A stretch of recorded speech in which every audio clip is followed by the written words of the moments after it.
armas, batallas y hombres que cambiaron el curso de la historia. Esto y mucho más en BELLUMARTIS, Historia Militar.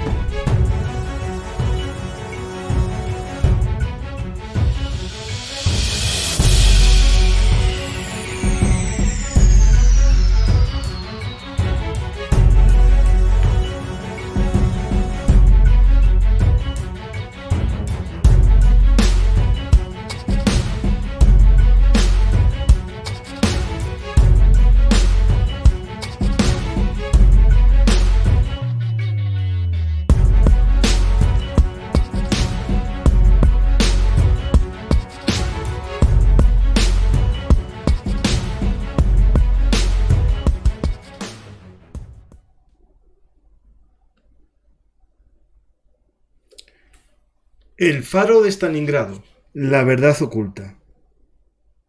Con más de 2 millones de combatientes muertos, heridos o capturados, la batalla de Stalingrado fue la más sangrienta de la Segunda Guerra Mundial y el punto de inflexión del conflicto.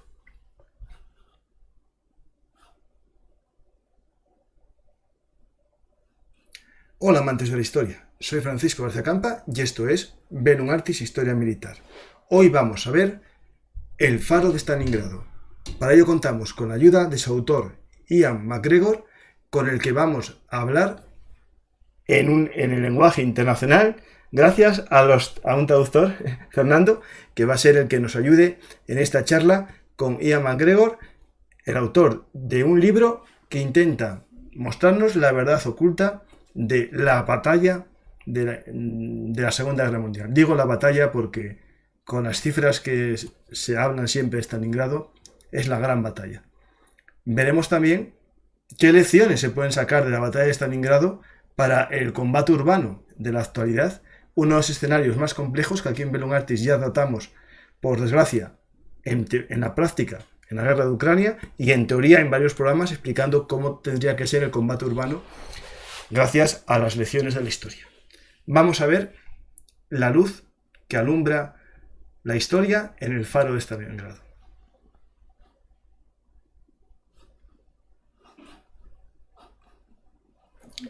Hola Ian, ¿qué tal? Bienvenido. Hello, welcome to BELLUMARTIS. It's a pleasure speaking with you. And thanks to Fernando, gracias a Fernando, que va a hacer una traducción simultánea de la entrevista. Hola, thanks you for having me here. Looking forward to having a chat. Yes, it's a pleasure to have your book. Aquí tengo tu libro. Espera, lo tengo. Yeah, I have your book. Girado. En esta obra que tenemos aquí entre nuestras manos, das una visión un poco distinta de la batalla de Stalingrado, con nuevos datos y también datos que se habían olvidado en otros libros, ¿no? So in your book, you give like a different version of the Stalingrad battle with new data and with data that other book forgotten have looking over. Yes, that was the point of, as a publisher of history anyway, I have been for 30 years. I've got a lot of experience in publishing into this kind of area. And my main point was I wanted to tell something new, something that would be interesting to readers. And I'm like a lot of your listeners. I am very passionate about military history. So I would need to write something that I would read.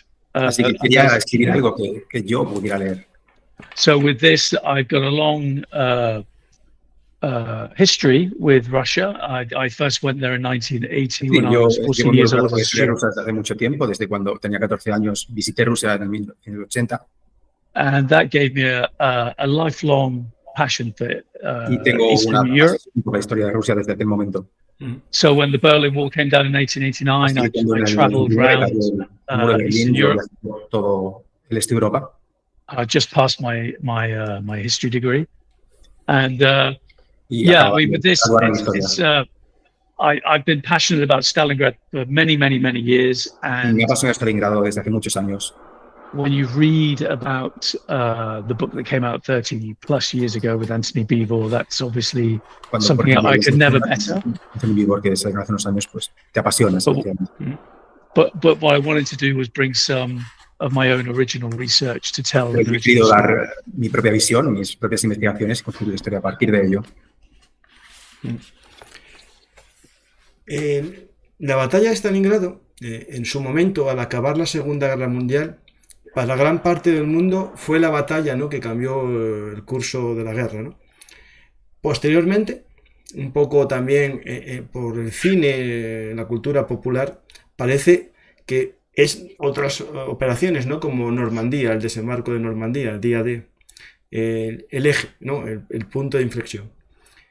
Yeah, so at first time when the Battle of Stalingrad was won, everybody knew that it was like the pivotal point of the war. But nowadays it seems like because of the media and the popular media, all the battles such as Normandy or D-Day seem to be like more important. But you're right, that's from a Western perspective. So Sí, una perspectiva occidental. So, for instance, in the UK where I'm from, Por ejemplo,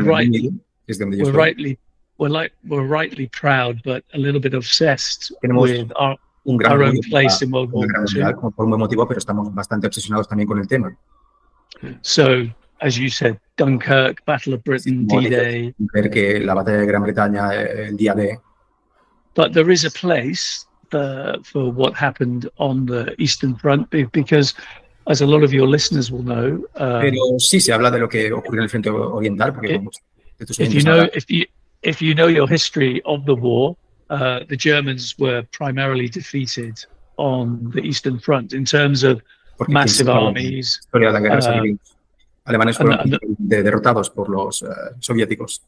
And the amount of armored formations, planes, logistics, everything you need to fight a war. Predominantly it was done on. Que emplearon ellos fue descomunal, efectivamente. La caída del muro de Berlín, ¿no?, y la llegada de los archivos o el acceso a los archivos rusos soviéticos supuso un cambio en la percepción de la batalla de Stalingrado, que hasta ese momento se había centrado sobre todo en las crónicas alemanas. So with the fall of the Berlin Wall, Soviet archives were open. Did they change the way in which the Stalingrad battle was seen? Because till that moment was based upon the German chronicles. Yeah. So what the majority of what we know to tell the story was in whatever we could get that Soviet news agencies or historians were allowed to tell us during the Cold War. Se basa en agencias de información soviéticas, reportajes, etc.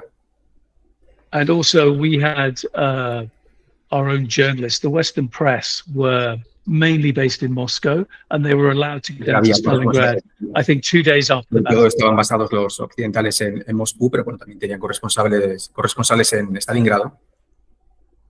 So when the Berlin Wall came down, it was a few years on from there in the 90s that mainly the Russian military archives in Podolsk outside Moscow were opened, and that's when Anthony Beevor Los archivos soviéticos se abrieron, sobre todo el archivo militar de Podolsk, cerca de Rusia, cerca de Moscú. And Anthony, for my generation anyway, Anthony's seen as the historian. Y se ve a Anthony Beevor como el historiador capital en este sentido. His research and how he went about going into those archives and being meticulous, and the new angles of approach and the data that he looked at gave him new arguments. What happened? Yeah, su atención al detalle de lo que efectivamente ocurrió en realidad.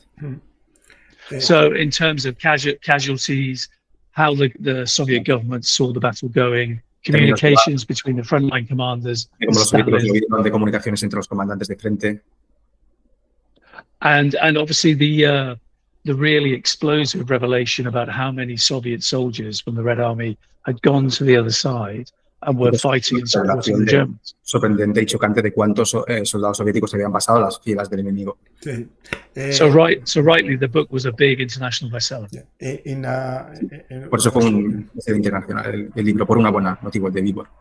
En los libros, digamos, de la posguerra y la Guerra Fría, ¿no?, basados un poco en la propaganda soviética durante la guerra y en los relatos de los alemanes, ¿no?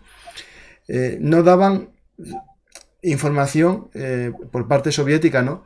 De los desertores soviéticos que tuvieron y de los miles de hiwis, ¿no? Los hiwis que se ocultaron en la historiografía rusa y no se hizo mención de ellos, y hablábamos de miles, es decir, a lo mejor en la ciudad de Stalingrado más de 100.000 hiwis, ¿no?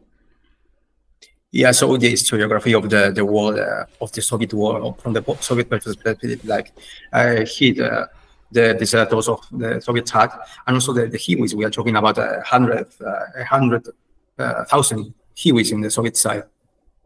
Yes, I think there was about 50,000 at least hiwis working for the Germans. Some of them fighting. Por lo menos 15.000 hiwis para los alemanes.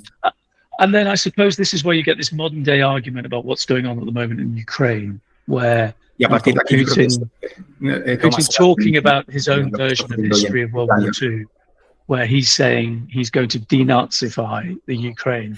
And I think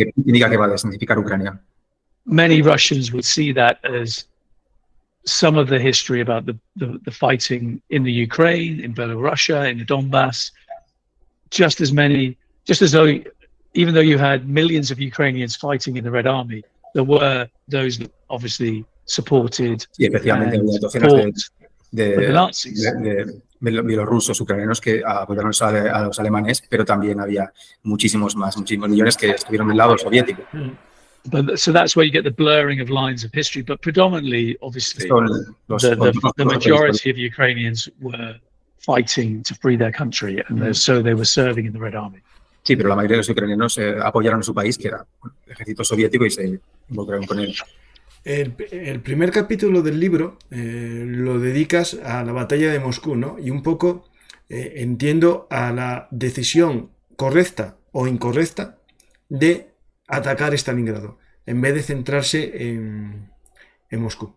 ¿Qué piensas tú sobre la decisión? ¿Te parece correcto la decisión de Stalingrado en vez de Moscú? So the first chapter of the book talks about the Moscow battle and the decision of attacking Stalingrad.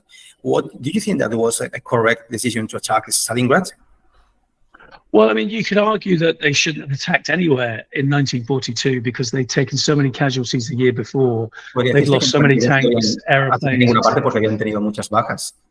So there was an argument at a very high senior level. So Franz Halder, chief of the General Staff, he was one of many that favored that they didn't go on the offensive at all, and that they stabilized their lines and strengthened them and waited for new weapons. Well, not new weapons, los hubiera estabilizar los frentes y a mejorar el aprovisionamiento. For their panzer formations to be reinforced, and then for, obviously, they'd lost over 1 million men from the line, a great many from frostbite. The new intake of infantry would be coming on board. So the argument to some degree was, let's wait a year, strengthen our lines, then the following year we can do what we want to do and do it well. Sí, el argumento era reforzar las líneas, esperar un año, y el año que viene podemos hacerlo mejor y bien, lo que queramos hacer las ofensivas. Sí. But as it's a UK saying, the elephant in the room was Hitler had declared war on the United States after Japan had bombed Pearl Harbor. So by the start of 42, it is the global conflict it would become.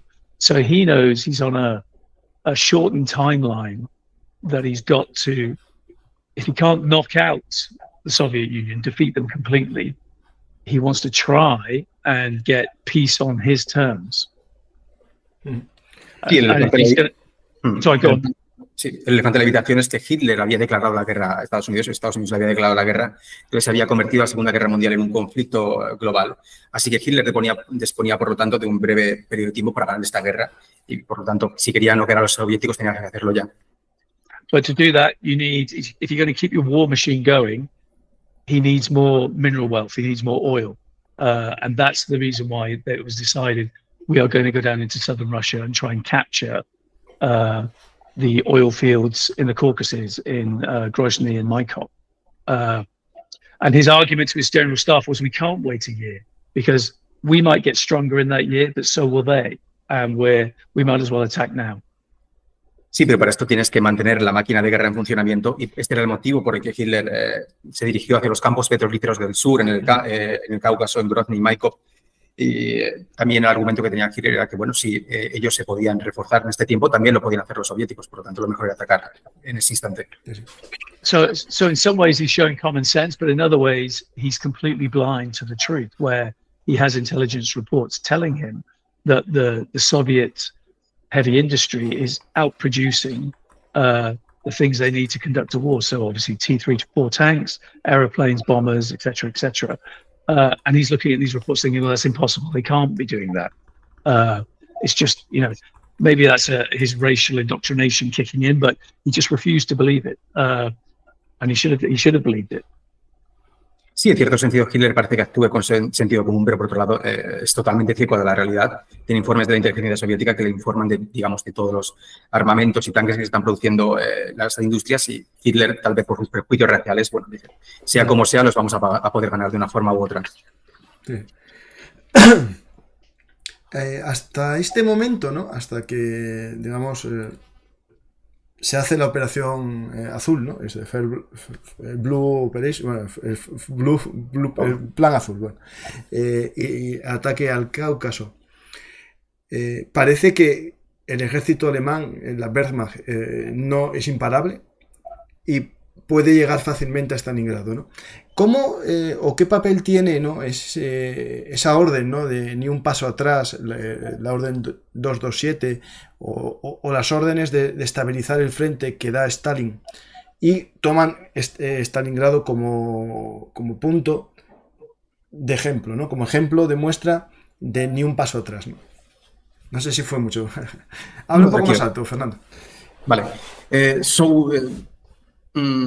I mean, the Germans seem to be like unstoppable. Till which point, like the order of Stalin of not step back, did have an effect on elevating the morale of the troops and giving an example to the other troops. Well, yeah, I mean that Order 227, and that was a long order. It's not really an order. It's almost like a political a speech. To inspire the troops, but obviously put fear into them because it's Stalin that's saying this. Sí, la orden 227 es una orden muy larga, más que una orden es un discurso político para inspirar moral, pero también inspira miedo porque Stalin es una persona que inspira miedo, efectivamente. But the timing is very good because it was towards the end of July, so there've been 4 weeks of really hard fighting where Case Blau had now started, even though the Soviets are retreating and they're being typically blown away by blitzkrieg tactics, because they're surprised, the Germans have amassed enough troops and forces, I should say, capable of breaking their lines in the key places and then flooding in. Sí, pero lo cierto es que la Orden 227 llega en un muy buen momento a finales de julio. Y, digamos, es el momento en el que se lanza la operación azul y es en el momento en el que los soviéticos se están retirando ante las tácticas de blitzkrieg que emplea el ejército alemán y los soviéticos se vieron sorprendidos por el hecho de que efectivamente fueran sobrepasados por la gran cantidad de tropas que había conseguido reunir el ejército alemán. So, but the Soviets were putting up a fight. So the Germans, again, like they had done at Barbarossa, they were discovering that the Red Army was, yes, it could be beaten in the field to a degree because the Germans had better tactics, combined arms, aircraft working with artillery, armor, and infantry. They were losing men. They were losing a lot of men. And so Order 227 came at roughly the same time that Hitler was becoming overconfident, thinking, well, they're retreating because this was a semi-new tactic, as in they were trying to save themselves and not be surrounded as they had done the year before. So that's why Stalin issued 227 to say it's all about you've got to follow orders. And it was generally aimed at the officer corps. The officers had to do their duty and lead their men properly. And it would be the punishments mainly towards the officers more than the ordinary soldier if they didn't do their job properly. They had to try and hold the line. Sí, realmente, aunque efectivamente se vio que los alemanes derrotaban a los soviéticos, porque tenían un gran armamento, mejores tácticas, etcétera. Lo que les quedó muy claro a los alemanes es que iban a perder hombres si querían derrotar a los soviéticos. Entonces, la orden 227 llega en uno de los momentos en el que Hitler se muestra más, tiene más confianza con mal motivo, digamos, se muestra más sobreconfiado. Y entonces, es el momento en el que están rondeando las tropas en Stalingrado, las tropas soviéticas, los alemanes. Y la orden 227 lo que simplemente te decía era que tenías que seguir las órdenes que te daba Stalin.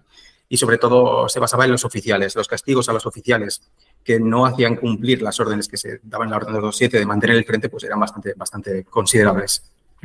But just as Stalin's worried that his troops are melting away, because they're doing that, that encourages Hitler to believe that there's just no more troops, and they've finally broken through, and it makes him, I suppose, overconfident, and that's where you get the army itself is split in two, and that becomes Army Group A, Army Group B, and instead of following the agreed plan of the offensive, where it would be step by step in a sensible way, he splits his army in two, and they both go in completely different directions. So their logistical line, their communication line becomes way overstretched. And equally, if anything happens to the other one, they're not in a position to support each other. And that's where you ultimately get the main weakness of the whole campaign that summer. Sí, digamos, este es el momento en el que las tropas de Stalin se deshacen como un azucarillo, y esto es lo que hace que Hitler se muestre con mayor confianza, porque piensa que ya no hay más tropas por el hecho de que se hayan deshecho. Y por ello, por esta sobreconfianza, lo que hace Hitler es dividir sus ejércitos en el grupo de ejércitos A y grupo de ejércitos B. Y ese no era el plan original. El plan original era mantener un solo ejército. Y, digamos, esta división en dos ejércitos lo que hace es dificultar la logística y los suministros, y lo vuelve todo mucho más complicado para los alemanes.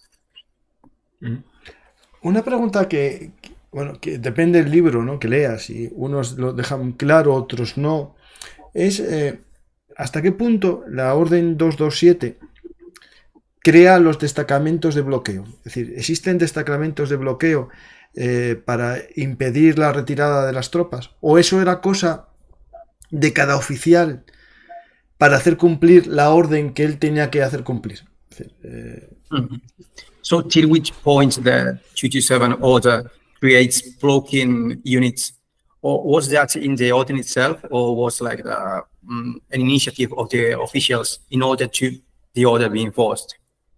Well, there's been a lot of talk about blocking units, as in it makes it sound as if there are these large units that were right behind the front line, and in reality there wasn't. You know, in a typical division of 10,000 men, you would be lucky if you had 150, 200 personnel for the blocking unit for that division. So the disparity in numbers is really great. So what you've got is these blocking units are basically manning critical crossroads and supply routes, and they're there to make sure that there's these routes aren't being disrupted by stragglers retreating, that kind of thing. And they did pick a lot up, don't get me wrong, but I think there's been too much made of the blocking units. They were there, but they weren't that big. Sí, se ha hablado mucho sobre lo que son los destacamentos de bloqueo. En realidad, pensemos que una típica división de a lo mejor 10.000 efectivos solo contaba con en torno a 100, 200 unidades de tropas de estos destacamentos de bloqueo, y eso con suerte. Así que hay una gran disparidad entre los números de lo que es la división en sí y luego las unidades de bloqueo. Así que estas unidades de bloqueo se emplazaban simplemente en los lugares más críticos, por ejemplo, lugares de aprovisionamiento. Y yo personalmente pienso que se ha dicho demasiado sobre la importancia que tuvieron o dejaron de tener los destacamentos de bloqueo.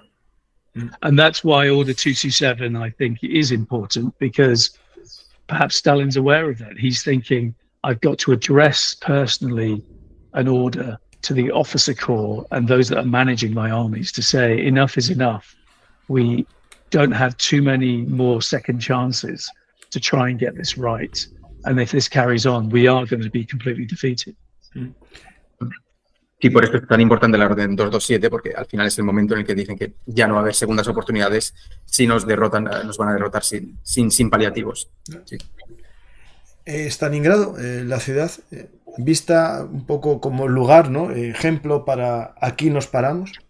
estratégicamente es compleja, ¿no? Porque, por un lado, tiene un río que protege el flanqueo, no te pueden rodear, pero también dificulta la llegada de suministros desde el otro lado del río a los soviéticos.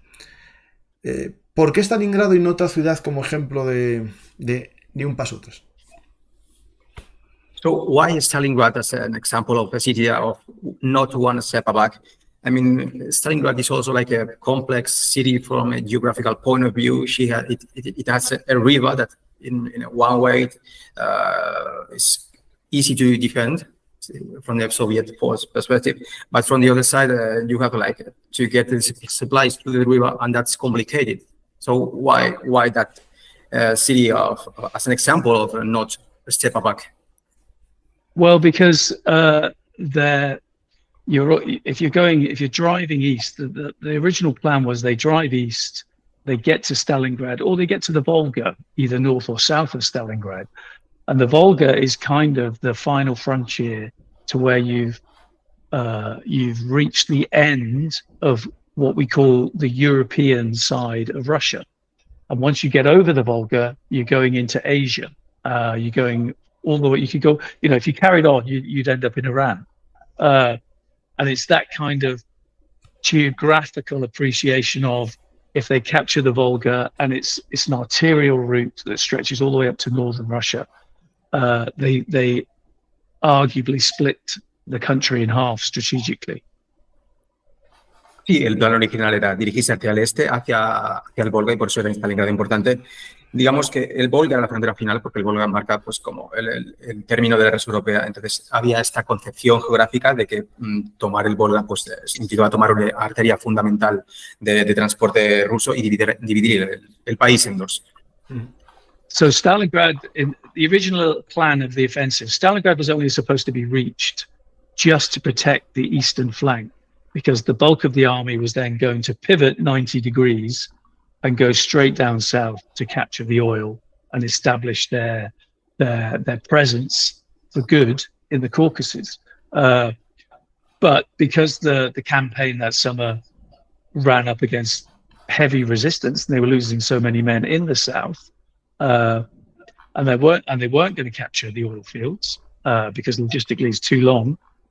That's where Hitler's thinking, well, I need something tangible to show that this was all worth it. And the one thing I'll do then is I'm going to capture that city that's named after Stalin. Sí, el plan original de la ofensiva era capturar Stalingrado y, una vez capturada, girar 90 grados hacia el sur para dirigirse a los campos petrolíferos del Cáucaso. Lo que pasa es que como esta ofensiva hacia el Cáucaso, había otra ofensiva hacia el Cáucaso, encontró resistencia, no pudieron tomar los campos petrolíferos. Así que Hitler quiso tener un premio de consolación, por llamarlo así, algo tangible, que era capturar Stalingrado, y por eso se centró tanto en esta batalla. La opción de entrar en una ciudad o el combate urbano no fue muy habitual en la guerra. Previamente, bueno, a lo mejor en Kiev hubo ciertos combates y en algunas ciudades más, pero se había evitado bastante el combate urbano por la dificultad que tiene. Y aquí se entra directamente con unidades Panzer, por ejemplo, en combate urbano. ¿Estaba Alemania preparada para este tipo de guerra o solo estaba para la Blitzkrieg? Yeah, so urban combat are complicated. I mean, they're not usual. Apart from Kiev, that maybe some urban combats were held. They were not usual during World War II. It's difficult, and German troops, do you think they were prepared for urban combats or only for Blitzkrieg? Definitely, they were trained in Blitzkrieg, so that's combined arms, as your listeners will know. So that's good communications working between the Air Force, the armored formations, and the infantry, working as a well-oiled machine. So when you establish those breakthroughs at key points in the enemy's front line, you then pour through and you achieve what you've been doing, which the German army had done all the way through the war. They've done it to Poland, France, the Low Countries, and they've done it to Russia to a degree. That was the hope that they would do in southern Russia. Sí, al final la Blitzkrieg era para lo que estaban adistrados los alemanes. Pero bueno, esta es una máquina que depende de que sus componentes, todos ellos funcionen. Lo que ocurría es que efectivamente la Blitzkrieg la habían empleado con éxito en Francia, en los Países Bajos, también en la URSS, y esperaban hacerlo también en su ofensiva en el sur de Rusia. But what they were hoping to do was, because they had fought for cities already, perhaps smaller cities, but they were cities nonetheless. So, like Kiev, they captured. Obviously, they were trying to capture Leningrad, and the thing that had worked for them was terror bombing. So they would just smash a city to pieces, smash the defenses to pieces. The enemy would retreat, and then the Germans would go in. They might come up against some heavy urban warfare, but it would only last a couple of weeks because the front line was shrinking very quickly back, and the city would be surrounded, which had happened at Smolensk, for instance. But Stalingrad was a completely different, really tough nut to crack. Sí, es verdad que los rusos ya habían tomado, los alemanes habían ya tomado otras ciudades de tamaño inferior al de Stalingrado, pues por ejemplo tenían Kiev, por ejemplo. Y digamos, la esperanza que tenían, lo que pensaban es que una vez fueran a tomar ciudades, el enemigo simplemente se retirara, como ya había acontecido por la mayor parte de los casos. Y en algunos casos habían luchado, pero se habían retirado las líneas de frente bastante rápido. Y pensaban que iba a ser el caso en Stalingrado, pero en Stalingrado no, fue una situación muy distinta, unos combates urbanos muy, muy duros. Sí. So, but when you get to Stalingrad's a very different city to the kind of cities the Germans had captured already. Instead of a city that's obviously spread out and evolved over time, north, south, east, and west. So it's almost, like a big blob of a city. Stalingrad was like a ribbon along the river, and it stretched for miles, in kilometers, probably 30 to 40 kilometers long. And so because it's so long, it obviously means your lines of attack and your lines of fortifications are longer. And if that's the case, you need more troops, you need more tanks, you need more planes. And that's what the German commander was worried of at the time. Sí, pero Stalingrado era una ciudad muy diferente también de otras ciudades que a lo mejor se expandían de una forma más concéntrica con esta forma de crecimiento. Stalingrado, digamos, sería la forma de un río, tenía unos 30-40 kilómetros de largo, y esto que implicaba que el frente era también muy prolongado, las líneas eran muy largas, las líneas de abastecimiento, necesitabas más tropas para mantener este frente. Esto era una situación diferente. Sí, sí. But even from the beginning of the battle in September, the likes of the Soviet Marshal Zhukov, they had seen already, even though the Germans were attacking the city and it looked like the city potentially might fall quickly, the likes of Zhukov were already seeing an opportunity, because they could see how stretched out the German line of the offensive was, how weak their flanks were. And they thought, if we can tie down the Germans at Stalingrad, potentially we might be able to do to them what they've been doing to us in terms of encircling armies. And that was one of the reasons why the Red Army had such a disciplined backbone to defend the city, whereas before they would have retreated. They knew that they couldn't. As the slogan Stalin kind of enforced was, there is no land for us beyond the Volga. Sí, pero también es verdad que esta situación de que estuviera tan alargada las líneas alemanas, desde el principio los comandantes soviéticos vieron una oportunidad, por ejemplo, Zhukov, porque también por esta situación de alargadas del frente soviético, y también por la debilidad de los flancos. Este es uno de los motivos por el que los soviéticos se aferraron con tanta dureza a Stalingrado, porque pensaban que si conseguían resistir, a lo mejor podían más adelante rodearlos del mismo modo que los alemanes en otras situaciones se habían hecho a ellos con la Blitzkrieg. Así que... Una cosa que se nos olvida, ¿no? Estamos hablando de combate siempre urbano. Claro, y la orden ni un paso atrás afecta también a la población civil. Hubo civiles, ciudadanos, que vivieron entre las ruinas los combates y convivieron tanto con alemanes como con soviéticos. Es decir, eso es algo que para la historia da muchos relatos, ¿no? de estos civiles, muchos niños que combatieron, ¿no? Pero estuvieron en los combates de Stalingrado. Yeah, so they not want to step back also involved like civilians, and there were many civilians stayed in Stalingrad and coexisted both with Soviets and with the Germans, and that's quite an interesting story because we are talking about children living at war times in an occupied city. Yes, so obviously refugees were flooding into Stalingrad as the Germans were approaching. The city's pre-war population was around about 400,000 people, which is obviously it's a big population. So by the time the Germans were there, it swelled to double that, nearly 800,000.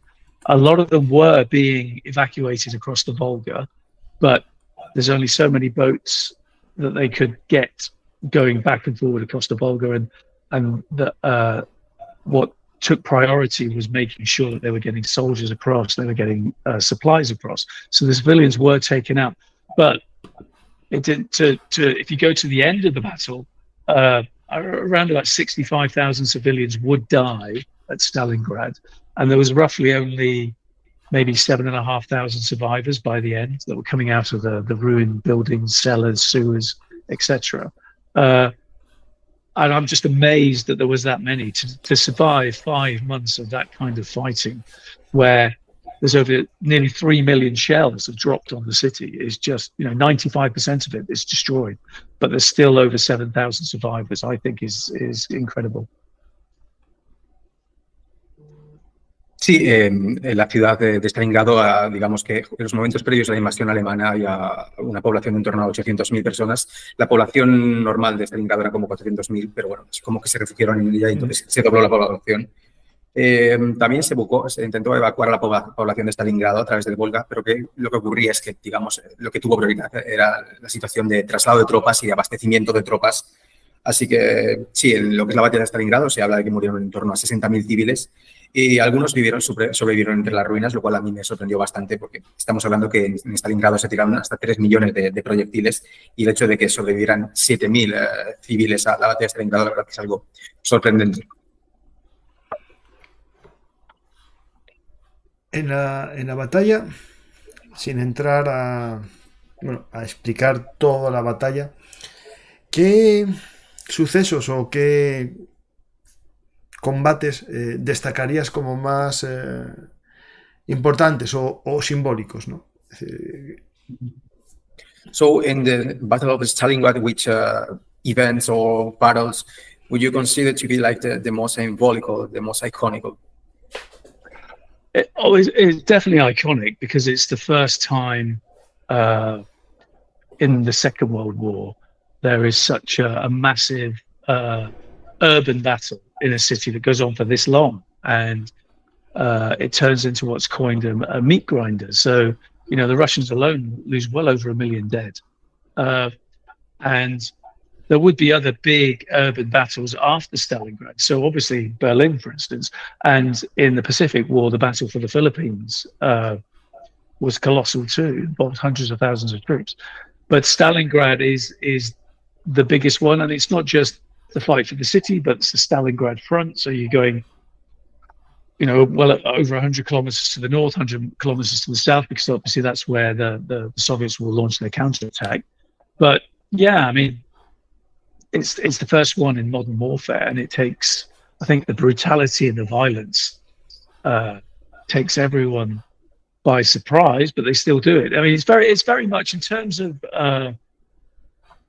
the knowledge that the soldiers must have known of the battle that they were going into must have been very like Verdun in the Great War, as in it becomes almost industrial, the slaughter. Sí, yo diría que lo que es icónico en sí es la batalla, lo que se conoce como la pica de la carne de Stalingrado. Millones de soldados murieron en ellas. Es verdad que hubo otros combates urbanos, por ejemplo en Berlín o en las Filipinas, pero también cuando hablamos de la batalla de Stalingrado no solo se combatió en la ciudad, se combatió también a lo largo del frente, que se extendía, digamos, de oeste a oeste y de norte a sur en torno a varios cientos de kilómetros. Y lo que llama la atención de Stalingrado es, digamos, la brutalidad con que se produjeron los combates. Esto sí que fue algo bastante nuevo, unas dimensiones casi industriales de matanza. En tu libro hay un capítulo que a mí me interesa mucho, porque yo, dentro de la historia, es la Segunda Guerra Mundial y Roma, ¿no? Mis seguidores saben que escribí un libro sobre Cayo Mario, ¿no? Y aquí titulas uno de tus capítulos Las canas del siglo XX, la Operación Urano, es decir, la batalla de Canal. Para ti es importante, digamos, como historiador militar, el pasado para entender la historia militar, es decir, que la Operación Urano sea al final una operación envolvente tipo Canal, eso sí, mecanizada y más moderna. Es decir, el pasado como maestro del presente, ¿no? En este caso de la batalla de Stalingrado. So I am particularly interested in both World War II and Rome. I mean, I've even written a book about Gaius Marius. So for me, the chapter you say like the Uranus Operation Uranus was like the 20th century Canal was something really interesting for me.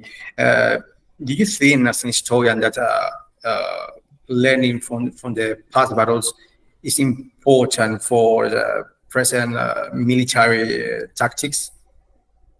Well, it is, but also you can look at past battles and think, well, that worked, and the terrain might, fast forward and you're having your own conflict, and you might think, well, the terrain reminds me of Cannae from from Roman times, but obviously the technology of the weapons and the mobility of your forces will have evolved. And what that means is Cannae was a huge battle over in a day between huge armies, but it was conducted in a quite enclosed battleground.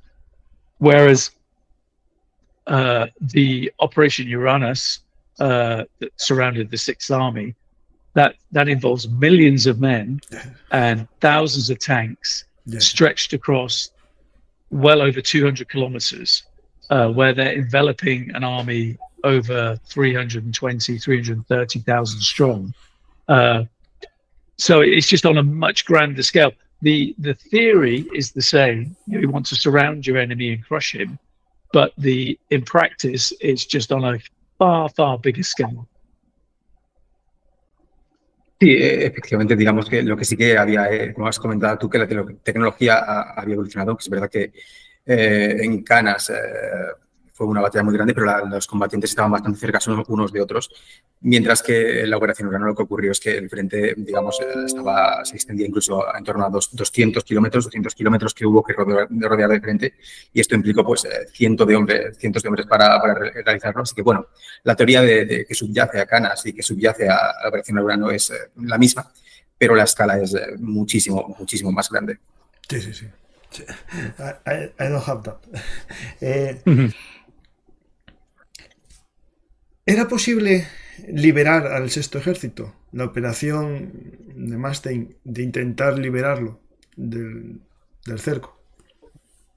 So von Manstein's operation of trying to release the Sixth Army from the encirclement, was it possible? It wasn't impossible to save some of them, I would imagine, because obviously the winter conditions had come down, and the Sixth Army fighting at Stalingrad, they weren't starving as they would be within a month of the encirclement, but they weren't in great condition. The troops were exhausted. So the feeling was, if you try and quickly break out from this encirclement and get back to the west where the bulk of the reinforcements are, it's a good 30, 40 miles, kilometers, whatever. A lot of them will get picked off, a lot of them will get killed, a lot of vehicles will get destroyed with this kind of retreat. That was the fear. But it still could have happened. Still, it's better than leaving all 300,000 of them at Stalingrad and they just perish anyway. But as I say in the book, Hitler was completely adamant that he could rescue them, keep them resupplied by air. And as he said to Halder in the Situation Room in his headquarters, he's pointing to Stalingrad and realistically saying, it's cost us so much blood and equipment to get to this city and keep it and conquer it. If we leave, we're never getting back there. And so his stubbornness and unwillingness to think of a different strategy cost him this army. And you've got to remember, this had been arguably one of their elite formations. Its nickname was the Conqueror of Capitals. It was the army that had won him the war in the West, and he just cut it loose and let it fall, because strategically now he needed them there to pin down the Soviets so he could reform his lines further west. No era imposible en todo, también tenemos que tener en cuenta las condiciones invernales que había en ese momento. Los hombres en ese momento pues pasaban gran hambre, estaban exhaustos. Así que, bueno, creían que esta es la situación de los soviéticos, este hambre y sentirse exhaustos. Así que, bueno, si intentaban salir del círculo, pues es posible que consiguieran, a costa de muchas bajas, de muchas derrotas. Pero bueno, eso en cualquier caso hubiera sido mejor que dejar a 300.000 hombres en la ciudad entregados a la muerte, básicamente. Lo que ocurre es que, digamos, Hitler en este momento tenía muy metido en la cabeza el hecho de que, bueno, les había costado muchos hombres, muchas tropas esta batalla de Stalingrado, capturar o semicapturar Stalingrado, y que si lo volvían a intentar más adelante no habría una segunda oportunidad, no habría ocasión de hacerlo. Así que tenían que aferrarse a Stalingrado, y esta cabezonería suya lo que hizo es que le costó un ejército, le costó de hecho la élite de su ejército, se la llamaba la conquista, una división que era la conquistadora del Cáucaso y que, digamos, renunció a esta división de élite por su cabezonería, porque la perdió al final de Stalingrado. En tu libro, aparte de la gran batalla y los grandes generales, pones también relatos de soldados, de simples soldados, ¿no? Soldados anónimos, oficiales de rango menor. Es a mí algo que me gusta mucho y que me parece lo más acertado para contar un hecho militar, tanto la micro como la macrohistoria. So in your book, you tell about this choice, not all, also about regular soldiers, common soldiers. For me, it's like really interesting to talk, telling the history based on that kind of view. Yeah, the micro and also the macro history. Well, ultimately, I wanted to tell a story about the people that are there fighting the battle, frontline commanders, soldiers, etc. But obviously, you still have to place everything in context, and that's why I was doing the macro and the micro, is so the reader understands why these men are here and what they've got to do, whichever side they're on. But that's what interests me as a publisher as well with the books I publish. I'm more interested less about the strategy, and it's more about the human experience, because that's what we all can relate to. I mean, that's what we're relating to when we watch all these clips of films we're seeing about Ukraine, is you get more involved in the subject if you can see someone very much like yourself and what they're experiencing. Sí, en último término, digamos, esto he hablado de estas experiencias más cercanas de la gente corriente, la gente que estuvo allí, es lo que quería hacer, pero bueno, también daba visión, esta es la visión micro, pero también la macro, para que la gente entienda por qué esta gente tuvo esta experiencia en la guerra. También como editor, digamos que esta visión micro es lo que más me ha interesado, porque al final es experiencia humana y, digamos, es algo con lo que podemos todos vernos más o menos reconocernos en ello. Por ejemplo, la forma en la que la propaganda ucraniana actual se expresa, digamos, diciendo las situaciones que vive un soldado allí en primera línea de frente. Y para finalizar y pasar a las preguntas que haga el público en directo, es la leyenda del faro, ¿no? Why the lighthouse of Stalingrad? Yeah, so why is the title The Lighthouse of Stalingrad? Why was that place named that way? Because I wanted to use that building as a vehicle to tell the story of Stalingrad through the eyes of men who served in just two units opposing each other. And that would act as a metaphor for the whole campaign. You could argue, keep it simple, but it just tells a much more interesting story, I think. Sí, digamos, porque yo quería vertebrar mi relato en torno a un evento particular de la batalla de Stalingrado, que digamos es la toma de la casa de Pavlov y la resistencia, y sobre todo contarlo a partir de dos unidades, centrarlo en dos unidades que participaron en ella y hacer de ello pues como una metáfora de lo que fue el conjunto de la batalla de Stalingrado. So what you've got is I chose two opposing formations. On the German side, the 71st Infantry Division, and on the Soviet side, the 13th Guards Rifle Division, because both these divisions were fighting in the city at the beginning of the battle, in the heart of the city, and they would be there all the way through the campaign to the end of the battle. And they suffered horrendous casualties, which is a metaphor for the battle itself and how many people died and were wounded there. And the lighthouse is a building that was in no man's land between the two units. And it was a ruined building, 4 stories high. Before the war, it was for the party elite. So it had been a place that you would want to live in. It was only 100 yards away from the Volga. But in warfare, it offers you a great vantage point. At the top, you can see for 5 kilometers in any direction. And that's why both sides wanted it. And that's why it had the code name from the Soviets as the lighthouse. Sí, en mi relato entonces me centro en estas dos unidades que participaron de la batalla de Stalingrado desde el comienzo hasta el final y se involucraron en los combates en el centro de la ciudad. Hablo de la 71 División de Infantería Alemana y la 13ª División de Fusileros de la Guardia Soviética. Estas dos unidades tuvieron unas bajas terribles y yo creo que por eso funcionan como metáfora de lo que fue el conjunto de la batalla de Stalingrado. Lo que es el faro de Stalingrado en sí es lo que más adelante se llamó pues, la casa de Pavlov y es un edificio situado en tierra de nadie. En lo que es el contexto de la batalla de Stalingrado es un edificio de 4 plantas que se construyó en su momento para la élite del partido y que tenía una muy buena visibilidad desde encima, en torno a 5 kilómetros de lo que había alrededor de ella. Y por este es el motivo por el que lo querían tomar ambos y por el que los soviéticos le dieron el nombre en código de faro de Stalingrado a este edificio en particular. But from a historian's point of view, the really interesting thing, and that's what I found out in the archives, the Russian archives, the house is obviously called Pavlov's house. And that's as famous to a Russian as the Alamo is to an American. It means a lot to them. It symbolizes defense, heroic defense, patriotism, dying for the country, etc., etc.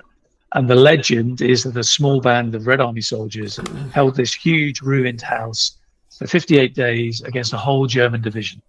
And that's why it's like the Alamo. But they held it. And you can buy the books in Russia now that will tell you this story and tell you it was led by this simple sergeant called Yakov Pavlov.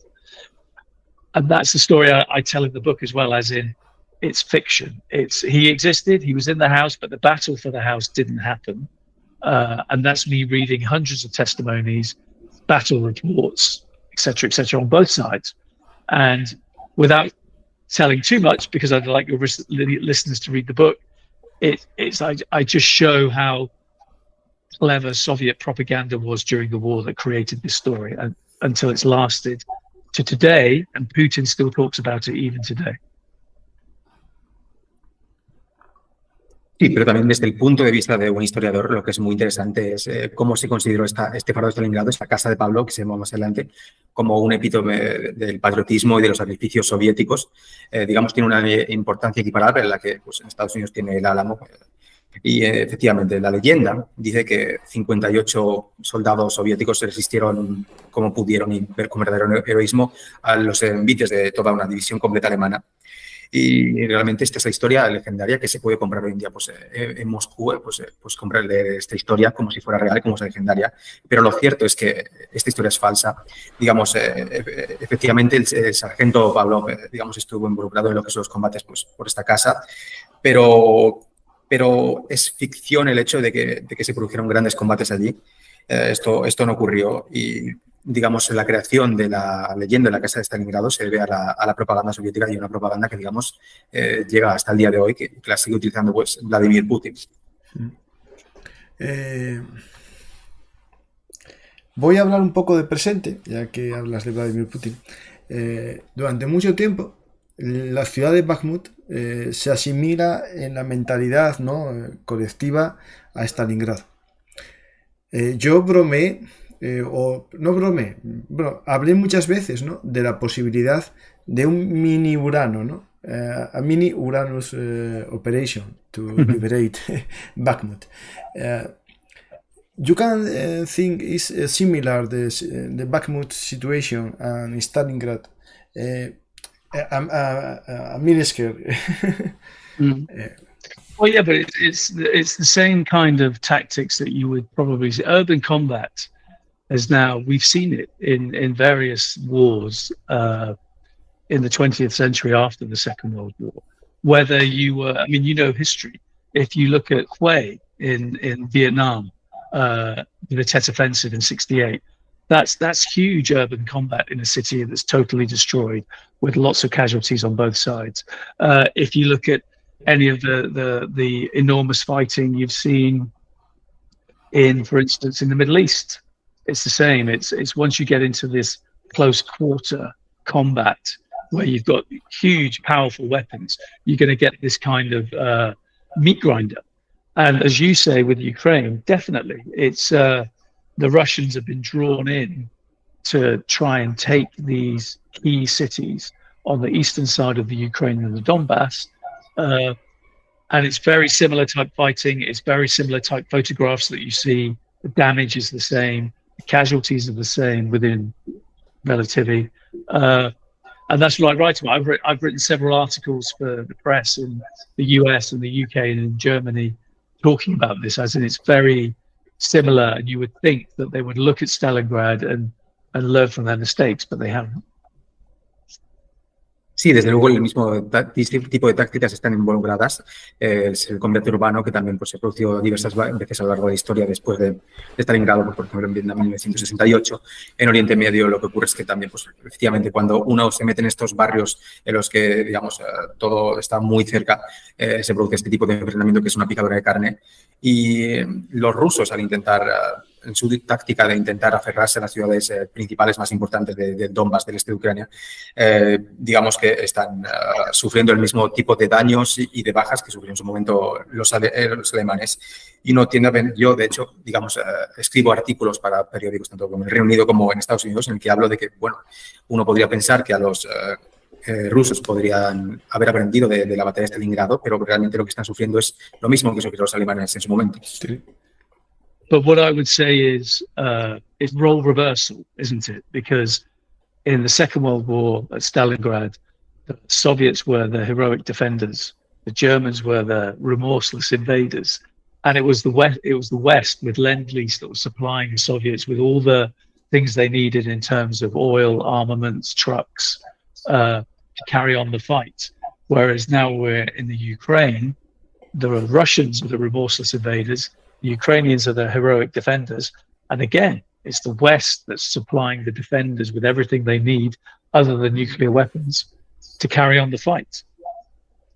Sí, pero lo que ocurre es que hoy en día están los roles invertidos respecto de lo que ocurrió en Stalingrado. En Stalingrado el heroico defensor eran los rusos, que se defendían del invasor, que eran los alemanes, y que recibían el apoyo de los aliados, tanto a nivel de provisionamiento de vituallas como a nivel de provisionamiento de armas. Y esto es lo que está ocurriendo hoy en Ucrania, pero al revés. El invasor es Rusia, es Ucrania quien es el heroico defensor, y los occidentales es quien provee a Ucrania todo lo que necesita para defenderse, excepto de armas nucleares. Pues now I will ask you the question for the people, for the viewers, okay?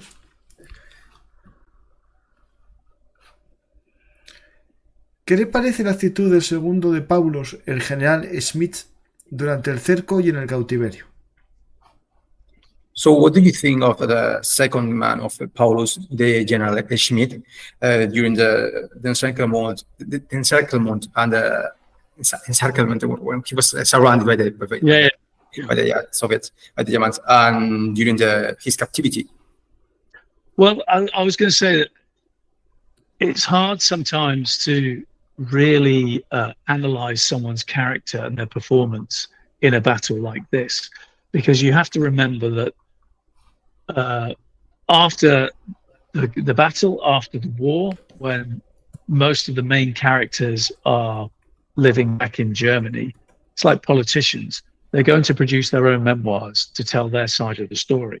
So you could argue that Schmidt, who was the Sixth Army's chief of staff, is portrayed in a very negative way. He's seen as he browbeats Paulus. Paulus is a weak commander of the Sixth Army. It seems to be that Schmidt's saying, we are going to stay here. I'm following Hitler's orders. You're going to do as you're told. And almost as if Schmidt's giving him some kind of steel in his spine to carry this through. And obviously, in some ways, you can argue that's true.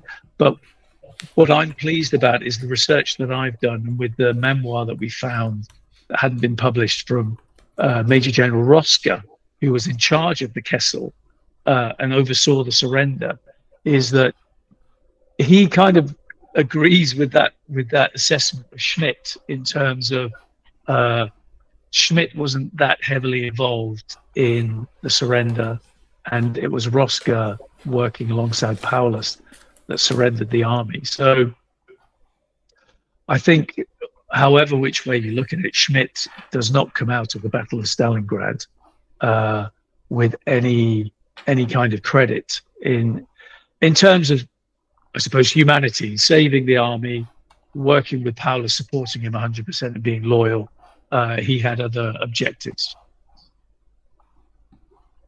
Sí, es difícil analizar el carácter y el rendimiento de una persona en una batalla así. Al final los soldados, cuando volvieron a Alemania, pues escribieron sus memorias como, pues, por ejemplo, los políticos, para contar su visión de la historia. Entonces, Schmidt, que era el jefe de Estado Mayor del Sexto Ejército, digamos, su visión, la visión que se tiene de él suele ser bastante negativa, como una persona que, digamos, azuzaba constantemente a Paulus para que se rindiera. Pero bueno, lo que he descubierto a partir de las memorias de Roske, que es un documento del que trato en mi libro, que es un documento excepcional porque hasta el momento no había visto la luz, digamos, es que en la rendición Schmidt no estuvo tan involucrado como se tiende a pensar, sino que a lo mejor fue más cosa de Paulus y del propio Roske. Pero sí, desde luego lo que está claro es que salir de una batalla como Stalingrado es imposible salir desde cualquier perspectiva. But equally, I would say as well that you look at someone like von Manstein, who was Hitler's fireman. He was the one that always came in to take charge of a situation and hopefully rescue the situation. And he was the one who did realign the shattered front line after Stalingrad, and it became Army Group Dom. But equally, Manstein was one of the first generals, or field marshals, I should say, who got his memoirs out in the 1950s in West Germany. So the storyline that we know today of what happened at Stalingrad and how Paulus performed is really seen through the pen of Manstein. And I'm not going to go into too much detail. Your listeners should read a lot of these books, but you understand that Manstein pretty much hung Paulus out to dry with his memoirs, and that established the storyline that we see today. Y bueno, pero también lo que tenemos que tener en cuenta es que mucha de la forma en la que vemos lo que ocurrió en Stalingrado es a partir de las memorias de Manstein, que bueno, son de las primeras en publicarse en 1945, y estas memorias tratan muy mal lo que es la figura de Paulus, sí, todo lo que es la rendición. Vamos a más preguntas. Hablando de Manstein, hay una teoría que dice que von Manstein no quería salvar al Sexto Ejército, sino más bien sus panzers. ¿Podría ser factible esta teoría? So there's a theory saying that von Manstein didn't want to save the Sixth Army, but rather his tanks. Is that theory plausible? Sorry, could you repeat that? Yeah, it's a theory saying that von Manstein didn't want to save the Sixth Army, but rather his tanks. Is that theory possible? The Sixth Army could have survived if they'd been supplied properly, but they weren't. At no point did they get the supplies they needed to feed the troops, arm the troops, send in reinforcements, take out the wounded. It had worked the year before, so that's the thing I talk about in the book. The year before, when Barbarossa was towards the end of the offensive, and the Soviets had their famous winter offensive, which broke the Germans and forced them to retreat. Instead of turning into complete failure, Hitler's policy of we will stand and fight, and we will have, if our armies are surrounded, they will be called Kessels, and we will resupply them. That had worked, and most famously it worked in a place called Demyansk, where the 9th Army was surrounded, roughly over 100,000 troops, so a lot less than were at Stalingrad. But the Luftwaffe resupplied them, got them strong again, they broke out, and they were fine. But that theory was in Hitler's mind. He's thinking, I did it the year before, I can do it again this year. Now Stalingrad and the 6th Army are surrounded. I'll do the same. But it was a much, much, much bigger operation, and the army that was surrounded was much further into Soviet territory. So they didn't have the planes, they didn't have the fresh troops to try and break them out. It was doomed from the start. Sí, realmente podrían haber sobrevivido si les hubieran dado provisiones al sexto ejército, pero bueno, digamos la teoría que tenían los alemanes es que efectivamente pues había bolsas de su ejército en esto que se llamó los Kessel, que si se los aprovisionaba pues podían romper el cerco y salir. Esto había ocurrido, de hecho, había ocurrido así en Demyansk, en el que un ejército alemán había aprovisionado a su ejército y habían roto el cerco y bueno, pues luego estuvieron perfectamente aptos para el combate, pero bueno, Demyansk también era un lugar mucho más pequeño, muchas menos tropas de lo que era Stalingrado, pero Hitler tenía en mente este precedente y digamos que dije, bueno, si esto lo hice una vez, lo voy a volver a hacer de nuevo, pero qué pasa, que era una situación mucho mayor, con muchas más tropas y que no aconteció así, efectivamente. Preguntan si la imposibilidad de salir del cerco se debía a que era un ejército hipomóvil en suministros, es decir, por la gran cantidad de caballos en vez de vehículos. Yeah, so the la facilidad o la dificultad, me has dicho. Dificultad. Yeah, so the difficulty of getting out of the circle, would it be due to the fact that there was an army moved by horses, a hypermobile army? Well, yeah, I mean, there was at least 30,000 horses, and that's the thing. It's German propaganda before the war, and then in the first three years of the war was fantastic. All you ever saw was panzer formations forging ahead and breaking the line and encircling enemies. But the German army was very much, in the Second World War, was very much like the German army of the First World War. It was a horse-drawn army. And that's the difference. The Soviet army, with the help of Lend-Lease, I mean, over 400,000 Studebaker trucks were supplied by America. By 1943, the Red Army was a motorized army, properly 20th century army, whereas the Germans were still drawn by horse.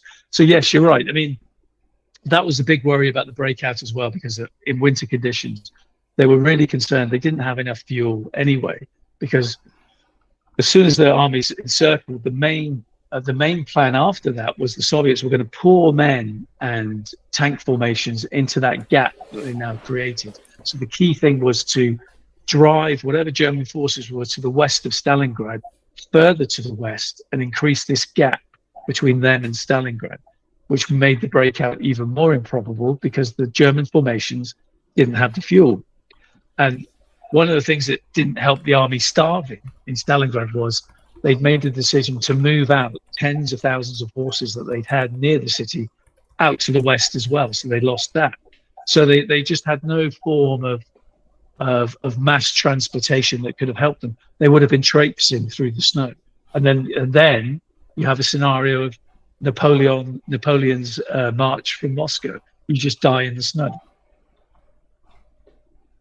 Sí, bueno, el ejército alemán efectivamente contaba con en torno a 13.000 caballos y la propaganda alemana fue muy buena en lo que se ha comentado de la guerra, en decir que bueno, los soldados detrás de ti tienes un panzer protegiéndote y rodeando enemigos para acabar con ellos, pero lo cierto es que el ejército alemán en la Segunda Guerra Mundial, igual que también en la Primera, era un ejército hipomóvil y sin embargo el ejército soviético para 1943 había sido ya motorizado por los Estados Unidos fundamentalmente. Entonces también una de las preocupaciones a la hora de salir del cerco era el hecho de que bueno, no se contaba con combustible. Entonces, lo que iba a ocurrir es que al salir del cerco se iba a abrir una brecha que los soviéticos pues iban a aprovechar para causar más daño, incluso los que permanecieran dentro.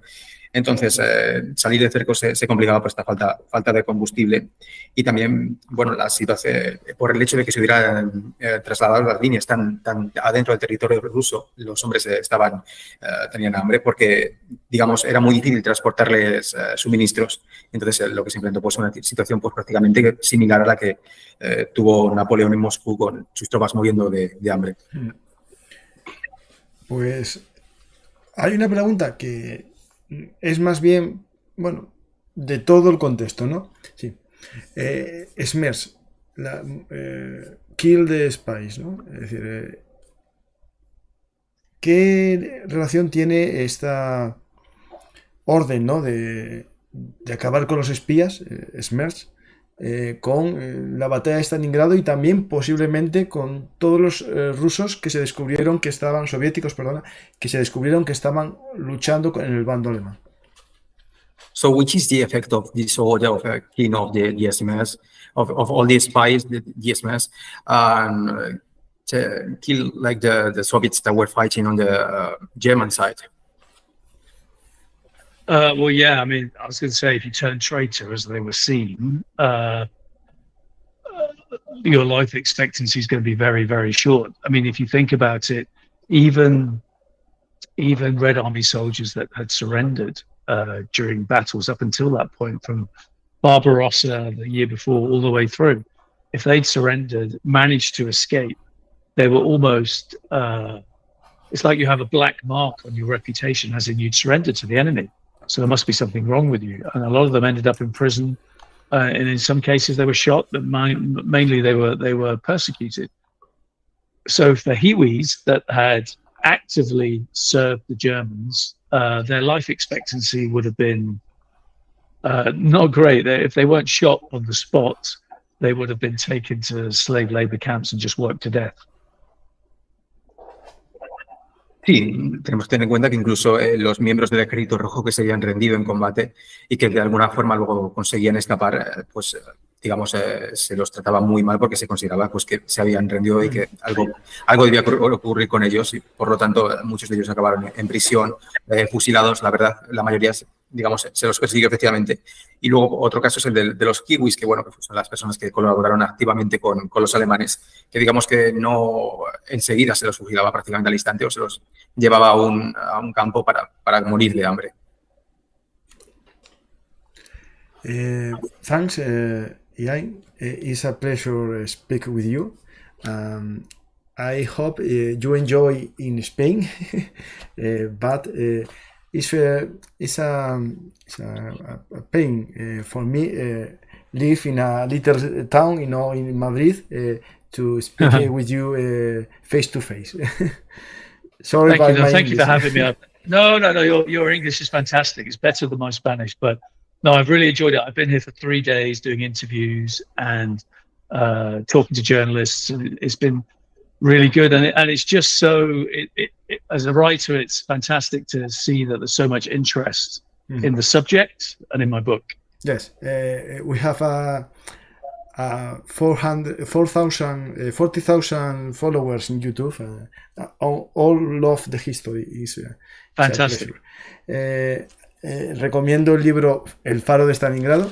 Para los que os gusta la Segunda Guerra Mundial, tenéis otro libro más que consultar. Alguien dirá, ¿tienen mucho que decir nuevo? Sí, acabamos de ver que hay documentos nuevos que descubrió sobre algo que no se sabía muy bien y ahora se tiene bien claro que ese general Smith no era tan para rendirse como se decía. Muchas gracias, Iain, y a ti también, Fernando, por tu traducción. Sí, gracias. Y al siguiente libro que escribas, for your follow book, BELLUMARTIS is your home. Gracias. Thanks. If you want, say something to the follower, ¿cómo se dice despedida? To say goodbye, yes. You want to say goodbye to the followers? Oh yeah, thank you everyone for listening, and I hope you enjoyed the book if you buy it. And you can find me online if you want to read any articles or any interviews I've done on YouTube. Iain MacGregor. It's easy to to look. You have a Twitter or something? Yeah. It's at Iain _ MacGregor 1. Okay, thanks. I look, but I don't find you because okay. Well, there is a lot Fernando of, yes, will be able to show you. Yes, now I will follow you. Thanks to everyone, and you love history is your site. Bueno, gracias a todos. Espero que os haya gustado esta entrevista. Y esto es BELLUMARTIS, vuestra casa, vuestro lugar de encuentro para aprender historia y también, como ya sabéis, actualidad. El Faro de Stalingrado, un nuevo libro que os recomiendo para conocer la batalla más decisiva, por lo menos urbana, de la Segunda Guerra Mundial. Gracias y hasta la próxima historia hablada aquí en BELLUMARTIS.